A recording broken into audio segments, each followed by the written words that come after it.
you have your own documentation that you wanted to upload, you can do so. Always sounds so official. I feel like I should sign something when it says recording in process. Yeah. Hi, everyone. We'll just give people a few minutes to trickle in. Have you filled the Easter baskets? Are you guys Easter celebrators? I mean, I love to eat Easter eggs, chocolate. Yeah, for Oh, sure. I've got, so that's what I was telling the girls. They're like, we want braids, and I've got all their basket stuffs drooped all over my office. I was like, you can't come in here. What are the biggest Easter treats in Ireland? Easter eggs, like chocolate eggs, for sure. Okay, like the Cadbury ones, Cadbury or ones, yeah, they're my favorite. Easter egg chocolate for me trumps all other chocolate. Like it's just the best. Better than bar. Yeah, for sure. I've had a big issue with jelly beans. Like I'm going through a bag a week right now. It's a big problem. I know it's not good. I would go through an Easter egg an evening and have been. And like I keep buying them. That's the other problem. Like if I didn't have them in the house, it wouldn't be such an issue. I know. I was like, I just have to stop with the jelly beans already. Yeah. Kara, what about you? Is there any seasonal something that you love? No, it would just be Easter eggs as well. I'll be lucky to get one though. We'll see if that happens this year. But I'm on the hunt for an Easter egg for sure. Yeah. Oh my gosh. Are there big hunts? Do you do big hunts and things like that?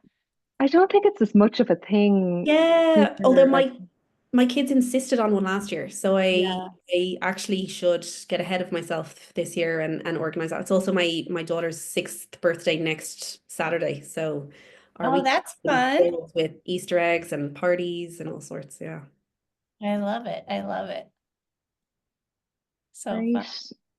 I think we'll get started then, if that's okay. And there's people still trickling in and so on, but we'll kick off. So, hello everybody and welcome. We're really excited to have you here today for our webinar called Invest in Growth, Reduce Turnover, a People-First Approach to Career Development. My name is Tara Kenny. I'm the manager of the Enterprise Customer Success team here in LearnUpon, and I'll be your host for today. And I'm joined by Becky Wallace, who's our head of people at LearnUpon, and Anita Grantham, who's the former head of HR at BambooHR. So the topic today is more important than ever, really. Every day, certainly in my role, I speak with LearnUpon customers who are working really hard to build career development strategies that make a difference. And oftentimes the reality is that organizations are just struggling to get it right. We found that nearly half of employees say that they plan to job hunt in the next year. And with that, only about 36% of organizations feel like they have a career development program thought through well enough, even though this is a key strategy for retention. And so it's a really big gap. And what we're hoping to do today is just to dig into how we could close it. So before we kick off, there are just a few quick housekeeping items. So the session is being recorded, and we will share this recording with everybody probably tomorrow. And then the recording will also be available on our website and our YouTube channel. And then we really do want to hear from you throughout. So please feel free to use the chat function here and submit any questions you have, and we'll try our very best to answer those questions at the end as well. So before we kick off, I suppose one of the things that I love to talk about and I'm obsessed with is my dog, Alfie. And I love to hear about everybody else's dogs or pets, whatever they have. Often people have weird and wonderful pets too. So I would love to hear about, if you have a pet, what kind of pet do you have and their name? And if you don't, what would your dream pet be? So feel free to submit those answers into our chat. Or say it out loud if you feel brave.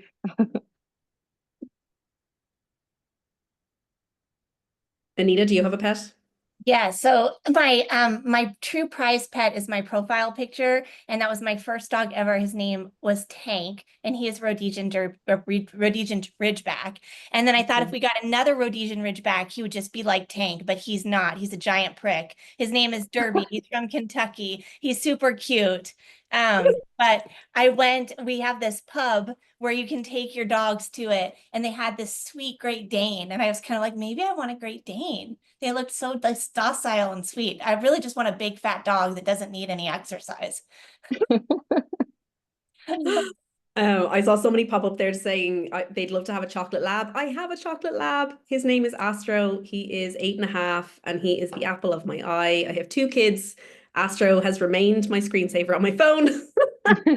They're too young to really understand what that means, but yeah, he is my absolute baby for sure. I love all the names. Olive, Leo. Yeah, they're great. Somebody has chickens and ducks as well. Like, what a amazing. dream. How sweet is that? Rosie the Greyhound. That's so cute. That's so cute. Millie. Oh, Our yeah. girls, they take pictures with baby ducklings every Easter season. So these were the ducklings, and their name are Cheese and Quackers. That's How great. cute is that? So then they're like, we need ducks named Cheese and Quackers. Oh, amazing. That's so good. Oh my This gosh. is the question that really gets people going. People love their pets. Like, Yeah. True. There's Kitten. nothing better. That's cute. I love that. I love that. A bunch of corgis. Yeah, that would be the dream as well. I think there's a meetup somewhere in Scotland every year where it's like hundreds of corgis that come together, and they all just get to like flounce around and play. It's really no way. sweet. Yeah. The same with golden retrievers as well. So that Oh, I've definitely seen a golden happens. retriever Yeah. yeah, which looks Yeah. like great fun. Yeah. Oh my gosh, Mona Lisa and John Ralphio. Somebody loves Parks and Rec. I love that. That's amazing. That's Eleanor, I'd great. happily send you my dog sometimes. He is terrible for eating food off the counter. Mine too. Yeah, so bold. And then I always say we have poop apocalypse because he gets into things that he shouldn't, and then it's a big mess, and it's always on a Monday morning. Basil and Sybil, amazing. Faulty Towers, yeah. Oh, I love Faulty Towers. Oh my God, the names are brilliant. That's hilarious, Dana. Cat King Cole. King Cole. Now I feel like my name is definitely, I'm gonna have to up it the next pet I get, up the creativity a bit. Astro's a good name. I mean, I called my dog Alfie. It couldn't be more basic if I tried. I love it. They're great. Thanks, everybody. That's so fun. Amazing. So we do have a great session lined up today, and I think I would like to just introduce our amazing speakers, Anita and Becky, and I'll let them actually introduce themselves because they'll do a better job than I will. So Anita, we'll start with you first. Well, I'll try to share with you things that you can't read about. I love doing things like this. I love helping people creating great places to work. I love working for companies that have strong culture and mission and values. We've already learned about my dog, Derby. I have 3 daughters, and one is 25, 12, and 10. And we live in sunny Scottsdale, Arizona, and I'm really excited to be here with you all today. Amazing. Thanks so much, Anita. And then Becky, will go over to you. Yeah, so I am the head of people at LearnUpon. I've been here for nearly 3 years now. Before that, working in different tech companies, kind of mainly based in Dublin, headquartered in the US. So this is slightly different in that LearnUpon is headquartered in Dublin, which is a nice change. And I lead the L&D, talent acquisition, and people ops teams at LearnUpon. So focusing in on everything from all like hiring and getting candidates in the door, giving a really good candidate experience, training them up, which is what we're going to talk about today, career development and all of that lovely stuff. And then kind of looking after people ops function as well. So all of the performance management processes, compensation processes, and everything like that. So everything that kind of falls under the HR remit is with me today at LearnUpon, which is really exciting. And then personal life, I have 2 kids. Some of you who joined the chat early might have heard that. I have a nearly 6-year-old and a 4-year-old. And I live in Dublin in Ireland. Amazing. Thank you both so much. That's great. And I guess just before we dive into some of our questions, I do want to kick things off with a poll and I'll try to launch this now, but I'd love to get a sense of how mature your career development strategy is. So I'm just going to launch the poll now, and hopefully you guys are able to see it. And I'd love it if people could just spend a minute and submit how mature your strategy is right now. Interesting. A lot of exploration. And Tara, where do you think this is going to come in? I would say around developing. I would say, Yeah. I think most people are more humble maybe than they give themselves credit for. So I would certainly, it depends on if there's lots of Irish people on this one, I'd say they'll say, yeah, we're developing, we're not really mature. That's where I like, even when I'm looking at this now, where would I put LearnUpon, right? Like what would I say? Yeah. Yeah, I think you've hit the nail on the head there, Becky. I'll share it now in a minute. I think everybody's had a chance to submit. But interesting that right now nobody is best in class. And I think that's okay. I think that's what we're trying to just talk about here today. It's all about learning. So I'll share the results now. Oh, Can you interesting. guys see that? Yeah. Yeah. Okay, so 67% developing. Yeah. Some initiatives, but room to grow. Great. Well, we're all here for the same thing, so. What about Bamboo, Anita? Where would you have put them? I would say it's developing for sure. Yeah. You know, it's funny working for a learning company and an HR company. I would say that it was really hard for us getting started in our learning and development processes. You know, it's kind of like a cobbler's son, right? The adage, right? The cobbler's son doesn't have great shoes. I think sometimes when you're focused on these things, it's hard to do. So I would say developing for sure. But you know what? I'm curious. I'm asking, I have a boyfriend. His name is Grok. I don't know if any of you have the same boyfriend. I have another one named Chad. I'm curious, you know, what companies are best in class at learning and career development? Because, you know, I don't know many companies that are the model for this. Do you all? Yeah. Like what out of your clients, I don't know if you can share your customers, which ones you would say are best in class.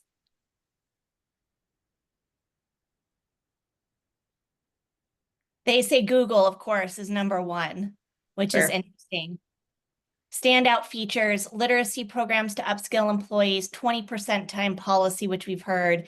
And they say that employees stay 15% longer than industry average due to growth opportunities. This was LinkedIn data of 24. So pretty early on. Salesforce as #2. And Microsoft is #3. I mean, this is what always bums me out about these is like, okay, do I have to be an employee with a college campus size enrollment base, you know, to be able to get this done? So that's why I'm so excited for this conversation. Yeah. Yeah, that's great. Really, really interesting. Love that. So we'll be sure to include all of these discussion points as well afterwards, because I think there is just so much to talk about. But if I just stop sharing screen now, and maybe we could just get stuck into our Q&A. I have loads of questions I'm curious to hear both of your answers on. So let me just do that. Great. So Anita, I might start with you. I do have a question on why is it important to connect all of the dots, so business goals, HR, and learning when it comes to building a career development strategy? Well, learning is really important, but I don't think if it's tied to the company's strategy, then it ties into what people want. And people want to learn so they can get promoted and they can have more impact and ultimately make more money. And I think it's important that individuals can see that path. It's important that they're learning about all things and sharing it, but you have to differentiate general learning from learning that provides business impact to the strategy. And I think sometimes that's something we could amplify inside our organizations. Yeah, Yeah, that's great. Becky, what do you think? yeah, I think, if you don't link them, if you kind of might diminish the impact of the initiative. So it might be in a really, really amazing initiative, but if it's not linked to what the company is trying to do, you'll struggle to really make that impact. And I think, lots of companies, like an example is lots of companies are either talking about or doing something around AI. But if your career development strategy is only focused on like people management skills, or, you're not going to really be able to keep up with your competitors. So I think it's really, really important to link all of those things. To me, that's part of the rollout communications that oftentimes we've got to think really strategically through. And it's what is it, the WIFM, what is in it for them? And this is the big part is like, yes, it's good for the company, but it's also good for you. And then you own that learning. No one can take that away from you. And that's where we see people jump because it's like, oh, I've gathered this skill, but my current company isn't paying for it. I'm going to go get somebody to appreciate it in my paycheck. Yeah, for sure. Yeah. And another question is where we often see organizations struggling with what to do next. And so, how do you take career development from an idea and put it into a concrete strategy? I think the most important thing is to kind of define what you mean by career development, right? There's lots of different ways that you could think about it. Are you talking about internal mobility? Are you talking about skills? Are you talking solely about promotions? Are you talking about a combination of them all? Is that something is it the same company wide? Are there nuances depending on the department? I think that's like a really good place to start because so many people talk about it in slightly different ways. And I think you probably need to understand where you are today. Lots of us are doing more than we think. Like what I said a minute ago, like you might just not have categorized it as, career development. So most companies are supporting some level of internal mobility, for example, right? You just might not look at that and go, right, that's linked to our career development strategy. So I think it's really important to just look at what you're doing and get an understanding of that and then define what you mean moving forward. Pick a couple of objectives. Don't try and boil the ocean, right? It's really hard to do this stuff well. And these things take time to kind of bed in. People need to kind of spend time looking at how to do it effectively. So getting leadership buy-in as well is really important. And again, as we talked about a minute ago, like tying that all back to the business objectives, I think is really important. Yeah, Becky, I couldn't agree more. And I think part of it, like any good people practice, is half marketing and half execution. And I love what you said about making sure that it's communicated because we are doing more than I think we give ourselves credit for. So like what I heard you saying that I want everybody to double down on is you can do this in a one-on-one. You can just say, hey, like Tara, what do you want to learn about? What do you want to accomplish in the next 12 months? And boom, you have like a learning plan that you can talk about in every single one-on-one. You can ask it in your engagement survey. I love doing it at all hands for department meetings and putting it together in focus groups and saying, okay, this is the technology org. What all do you want to focus on that would impact the ability to hit our strategy faster by shipping product faster? Do you want to move laterally, diagonally, vertically, and then make it tangible, follow up on it on a monthly or quarterly cadence so that everybody has a chance to see progress and continue to communicate that progress. Yeah, I think that's great. And it kind of ties into one of my follow-up questions for companies who are just getting started.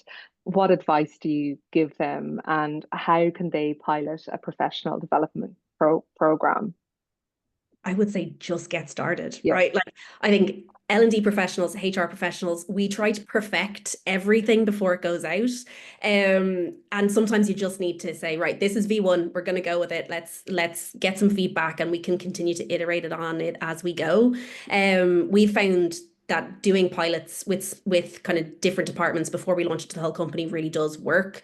We did it for when we were making changes to our quarterly check-ins process. We also did it for a skills development pilot that we ran last year. We actually did two pilots. The first one, we let people choose any skill to focus on.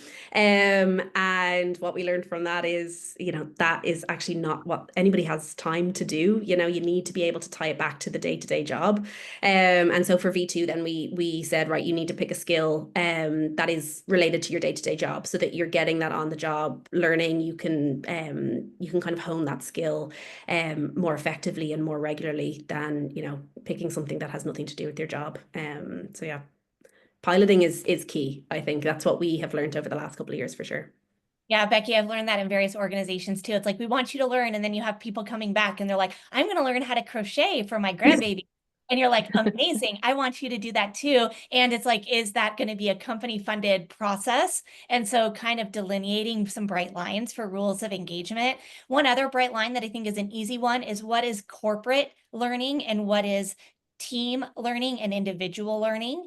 And so, corporate learning, we do onboarding, which is great, but we kind of stop there. And I think there's so much more that you can do over an employee's life cycle that really helps them.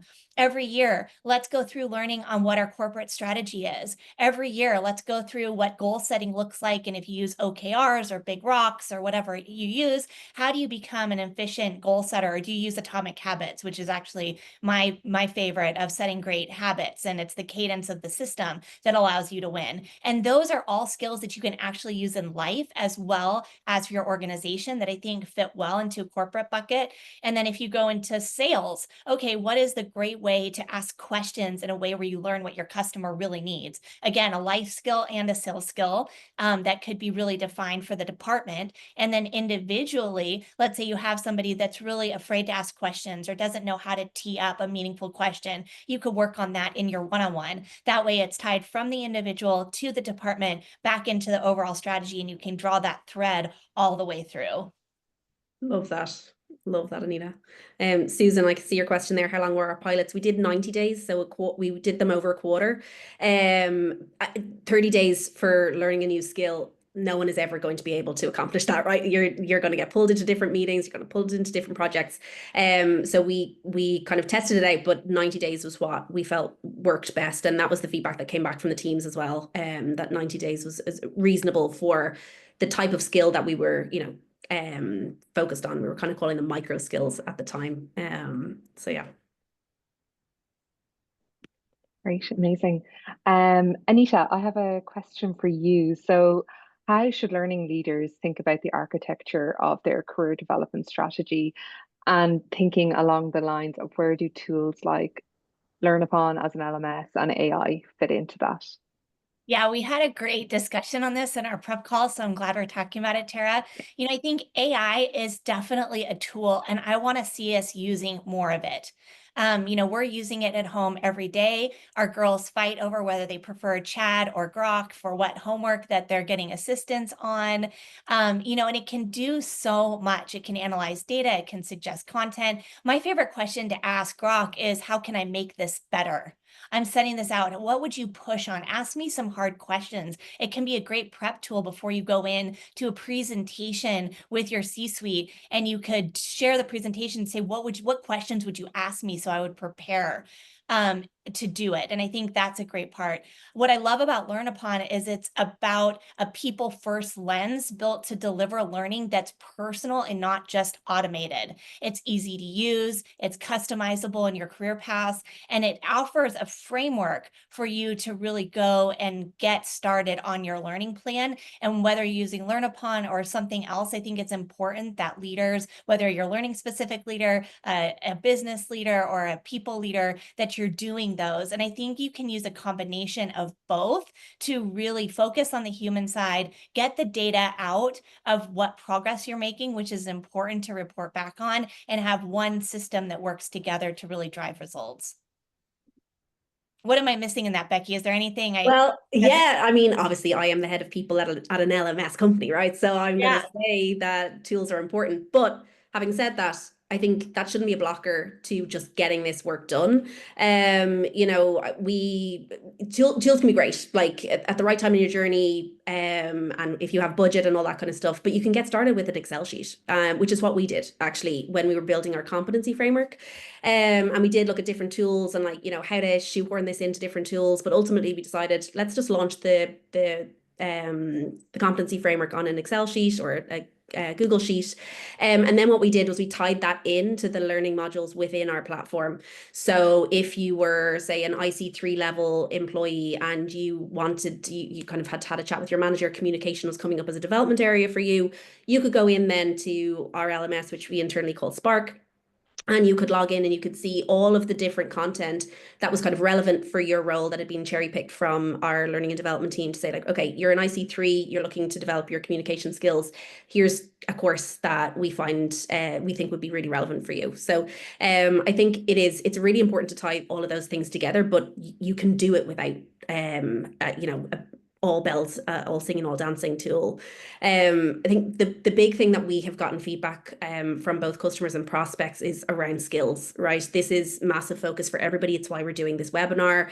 And growing and upskilling is really important to retain employees. So traditionally, that kind of data has sat outside the LMS, but now we're starting to see, and we're doing it ourselves, like merging it into our LMS platform, so that we can start to kind of build on that personalization piece that people are kind of craving at the moment. So we're not quite there yet, but that's the way we're moving, and that's kind of a big part of our product roadmap this year.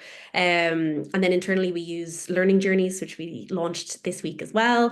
But you know, making sure that we have employees enrolled in the right courses based on their role or department or skill level.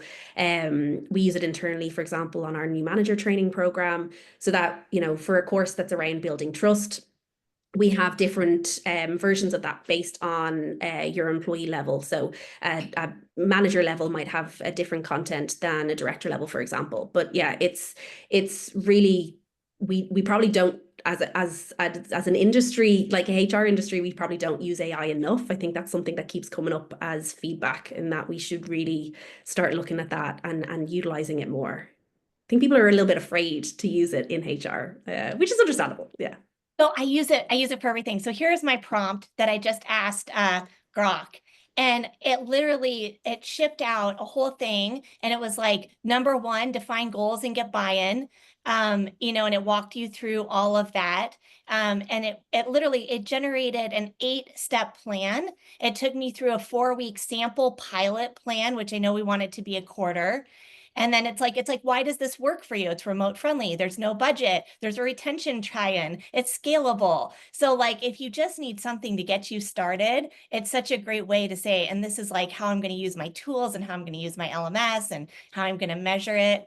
So it's a great thing to play with as leaders. Amazing. Definitely. That's great. Tara, there's a question too from Ed whenever you want to get Oh, amazing. that. I just don't want to miss this question there.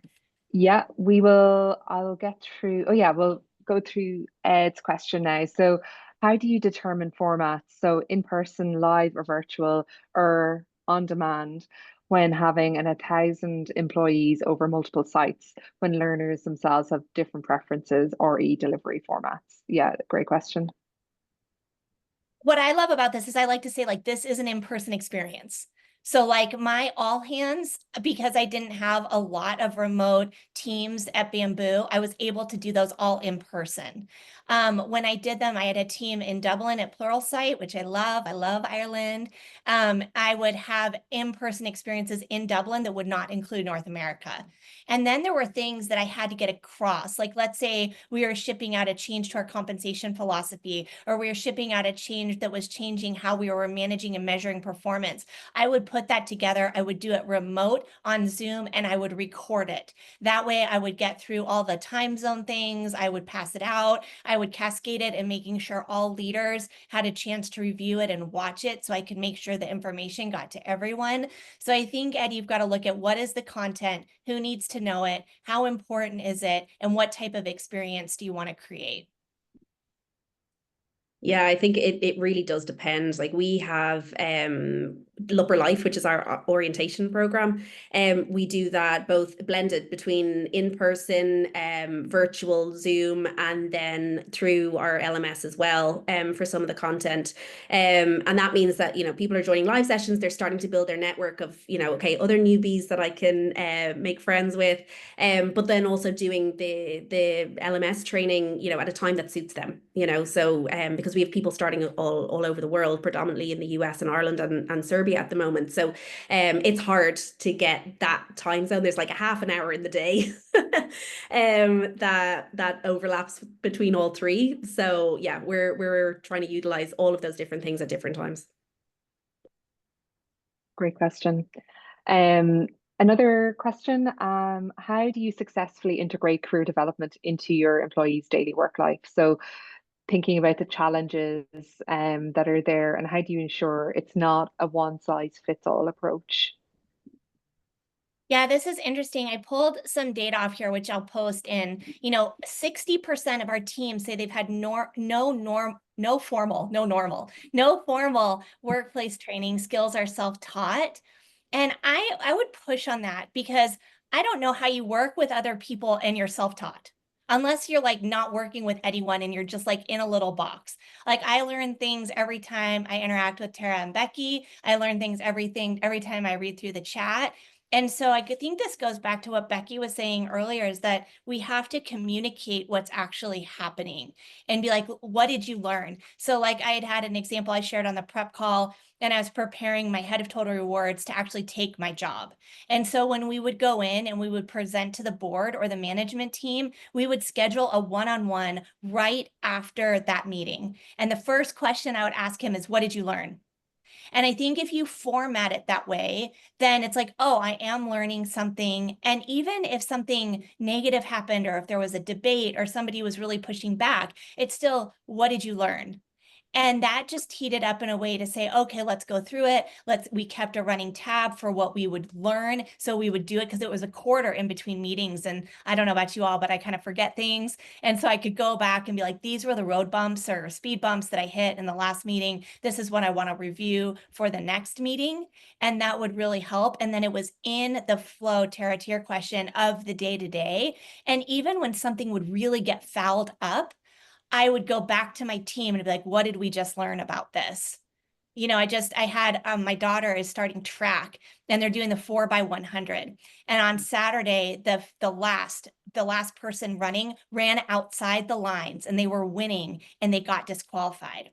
And another girl on the team went up to her and was like, you ran outside the lines, and like yelled at her. And I pulled the three of them together. I'm like, hold up, you're a team. You're a team. Like, what did you learn? This is your second race. Did any of you know that you couldn't run outside the lines? Or like, no. And I'm like, great. So next Saturday, like, we know what we're doing, right? And it doesn't feel so heavy, and it's not this like you versus me. It's like, what did we learn? How do we be better? And how do we not blame others in situations where it fouls up? Because I think that's where people like shy away from, I'm scared about saying that I did something wrong, and I want to learn how to be better. Yeah. Collaboration is key there, right?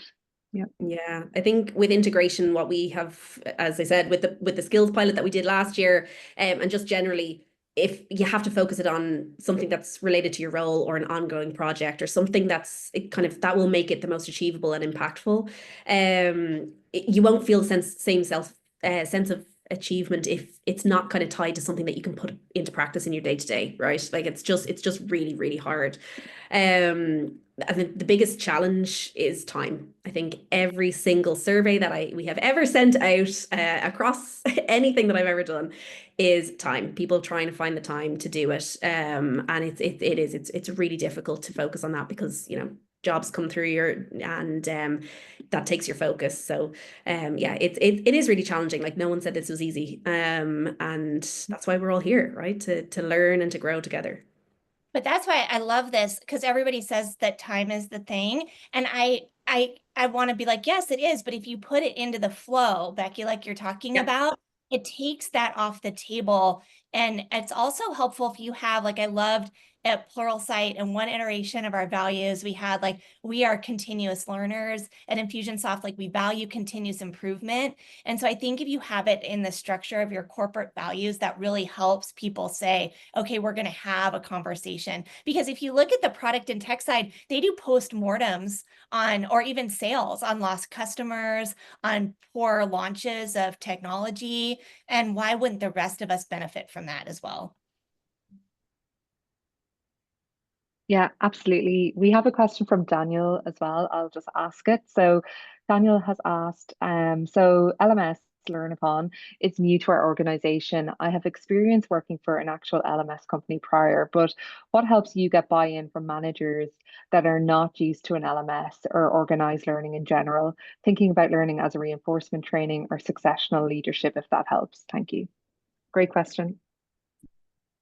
I love having a learning program in an LMS because then I'm like, I have something for you. Right? If you have no budget, that's the challenge of all the other tools, is like you kind of have to talk about it, and you're really held by the power of the leader to be effective in learning. When you have an LMS, you're like, let me show you this. Like, it's right here for you. Let me tee it up for you. We can manage and measure the outcomes. We have curriculum for you on this. You can see your progress. Like, that's the power of an LMS. And I think giving it to an organization is such a gift, and making sure leaders are really using it and sharing the stories. Like having this person go through a course and then doing a quick video for the team and saying, I took this course, this is what I learned, this is why you should take it on LearnUpon. And you have those internal ambassadors for learning is one thing that I think works really well. Yeah, I think for me, showing the scalability and the consistency of the learning experience. If I'm talking to Anita and we're doing like a mentoring conversation, Anita goes to the next conversation. She has, similar questions, but it's a very different experience, right? Whereas doing it through an LMS, it's consistent, it's scalable. You can bring, 10 people through it, you can bring 1,000 people through it. And they're all getting the same message over and over again. So I think that is really important, especially if you're a bigger company, and you're, or you're onboarding a lot of employees, or you've got a lot of compliance training, those are things that are really, really important. Tara, I'd kind of push this back to you because you deal with customers on a daily basis. Like, what do you think? Yeah, I think the thing for me, the advantages of using an LMS to help track development and so on is that you said it, Becky, it's scalable, it's reportable. You can see improvements, or you can actually see where maybe there are some gaps, which you can't often find in isolation. So it allows you to build out those action plans and have those conversations. So yeah, that's kind of one of the advantages, certainly for internal training, compliance, onboarding, where you really see the advantage of having an LMS to help support your training programs. It's all there, the data is there. It should be easy for people to come and consume content, and it should be easy for them to take away what the key learnings are as well. Great. That's why we have you here, Tara. And I suppose that kind of brings me to another question just around measuring success, because that is something I think about a lot. But for you both, how do you measure the success of a career development program? And with that, have you seen an impact on employee retention and engagement? Yeah, we did a learning program, and it was leadership specific at Pluralsight. The CEO and I did it, and we did surveys after. We did it for 2 years, and we found that our leaders stayed 12 months longer after they went through the training than if they didn't go through the training. And that was literally just from like a Google form survey that we would send out at the end of each cohort. And then we would actually track the tenure, and we would tie it back to the people that we saw as high impact players for our culture. And that was easy for us to report on. I also like to track promotion rates inside. And so it's like, hey, they went through this program and they got promoted, and they also received, a bonus tied to their performance. You can kind of weave together and tell a story that's outcome driven. I don't love measuring. We had 100 people go through this training. Okay, well, if I'm the CEO, I'm like, well, what did I get out of it? What was my return? So I think really making it return focused around impact to retention to key players is a good thread to pull. Yeah. So at LearnUpon, anyone who's a customer of ours will know that we implement result strategies as the customer experience team do that with customers. And we do that as well as customer zero of our own platform. So our L&D team, Aisling, who's our director of learning, is really focused on measuring our impact. So we look at things like retention rates, also exit survey data to identify trends, right? Like that's a huge one. One thing that we noticed is that we are starting to slowly see a reduction in the amount of people that are citing lack of career growth opportunities as a primary reason for leaving. That is massive, you know, and if you can get that kind of level of data, even if it's only small increments of you kind of year over year, you're making small improvements, that over time is huge. So, you know, I think that's really important. And then, you know, engagement, we do engagement surveys and kind of pulse surveys throughout the year, trying to look at different departments, right? Who participated in the skills pilot that we ran, who didn't, what are the results looking like there? The people who went through the skills pilot, hopefully they're happier. They feel like they're getting that career development and they know where to go in terms of advancing their career. And they have the access to the learning and development to do their job well. So those are kind of key things for us as we start. And again, there's a lot of work, as I said, we're developing here. There's lots of things that we can do and should do as we continue to scale. Mm-hmm. Eleanor has a comment here. I think it's challenging to address the comment of no advancement with a small organization. There's always an opportunity to learn and advance in a group, but not always room for advancement. Eleanor, this is a big problem. This is why growth of organizations is so key. You want your organization to grow because it provides advancement. I actually have had CEOs say, I don't want to invest in learning because I don't want people to leave or expect advancement. So I think you call out kind of one of the secret hindrances to programs like this, and that is a problem. And I think just stating, you have to be prepared that people will go elsewhere. Like that is, I love this, I'd help them grow or watch them go. Like it is so good because they're going to leave either way. So do you want them to say, hey, like this company did everything I could? It kind of goes back to that net promoter score. Will they look back fondly on their experience where they were? Or were they like, this company didn't invest in me, I had to go somewhere that did invest in me? So it's a great comment. I don't know, Becky, what you think, but it always hurts my heart. And it's the honest truth too sometimes. Yeah, and it can, you know, it can be until you start to tie those things back to the business objectives, right? And say like, okay, if we invest here, this is going to give us this, and this is going to help us drive forward. But like, you know, like we've made some false moves on our end as well while we were building this career development strategy out. We kind of tried to run before we could walk. We were really focused on career paths. And yeah, okay, you're moving from, we have internal job levels, IC2 to IC3, IC3 to IC4. These are the job titles. What we didn't do was focus in on how to develop the skills necessary to get to those jobs. And so people were kind of really focused in on, okay, promotion. And now we had to spend a lot of time kind of building out the competency framework, kind of taking it back to the foundations to say, like this is, you know, promotions are absolutely going to happen, right? As the company continues to grow, as people naturally leave and come in. But, you know, we have to focus on the skills. So kind of try and, it is hard in a small organization. We've all worked in small companies where, you know, the promotion opportunities might not be there, but think about the broader aspect of like, okay, that means that you know, if I'm a team of one in the learning and development team or the HR team, I can learn so much. I can take on such a broad remit that then, you know, I'm ready for the next thing when it does come along, whether that's internally or externally. So I totally agree, though. You know, you've got to train your people and focus in on it. And if they leave, like that's great. They've taken that skill. They're moving on to the next thing. Like it's all good, you know. One other way you can get around it if your headcount or promotion rates aren't really growing, which I think we're seeing through 25. There's a lot of articles that say things are kind of frozen right now. You can tie it back to the strategy. So we're in Q1 of a new year. It's like, what are we going to go do? What are we going to create in 2025? And there's going to be skills in that strategy that are not resident in our organization. And I think you can say, hey, we need these skills to be able to go hit our strategy and vision. And we're either going to build them or buy them. And people don't like the buy because they're like, build me. I want that opportunity. Sometimes like you may just say, I have to go buy that that skill. Like when we were at Pluralsight and we expanded to Dublin, you know, Tommy Barlow, who now works in sales for LearnUpon, we sent him over to set up that region. So we were building him inside, but we also bought talent inside Dublin that could go help us build the sales team, because we knew we needed Tommy's cultural Pluralsight related knowledge to help build a Pluralsight across the ocean. But we also knew we need Dublin specific skills and talent that we didn't have to come in and match that. And that was a great example of using both of those in a build buy strategy that was advancing us forward. I love that. That's such a great example of what we're talking about. It's great. And it actually ties all very nicely into my very last question.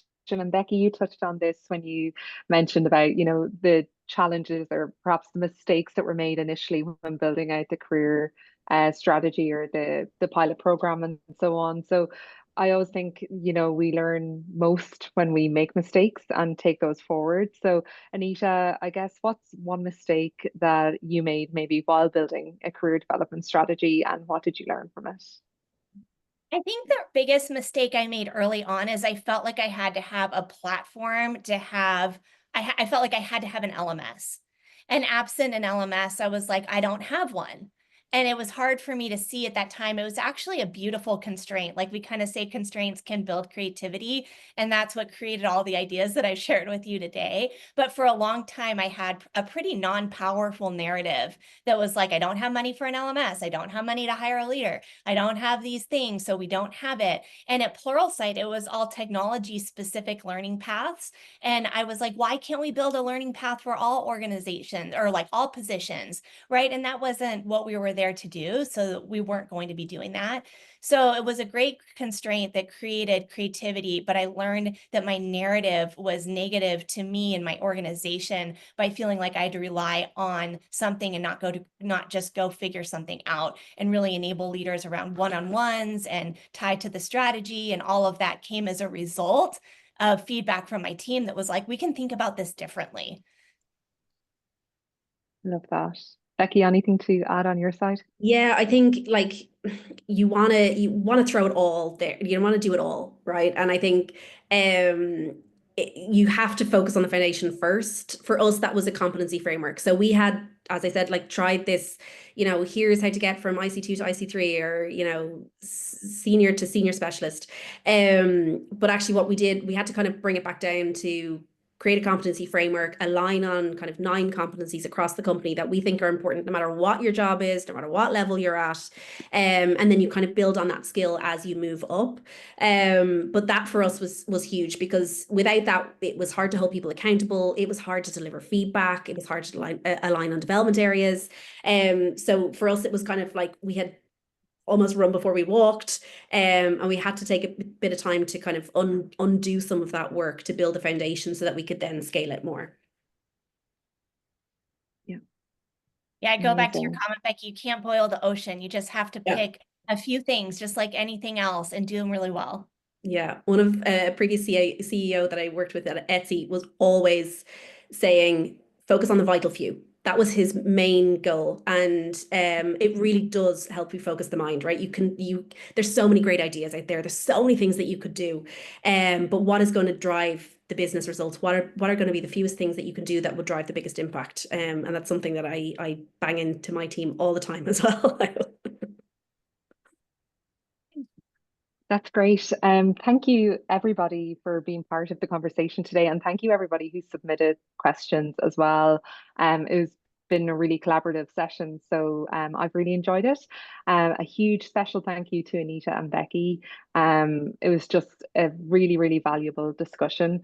And we would love to keep the conversation going. So do everybody feel free to connect with us on LinkedIn and share your thoughts on the discussion today. If there are any questions that we missed, or anything that comes to you afterwards, if you're a LearnUpon customer, please send them to your CSM. And if not, you're welcome to go to our website and you could submit your questions there, and we'll be very happy to help answer it that way, especially if you're also interested about career development. So yeah, thank you everybody again, and we will see you next time. Yeah, thank you. We are so happy to talk about this with anyone and everyone. So please do reach out, LinkedIn, email, whatever it is. We'd love to hear from you and kind of continue the conversation. Amazing. Thanks, Tara. Thanks, Becky, for having me. It was great to be with y'all. Thanks a million. Have Thanks, a great Anita. day, everyone. Thanks, Becky. Yeah, have a Bye, great evening. everyone. Cheers.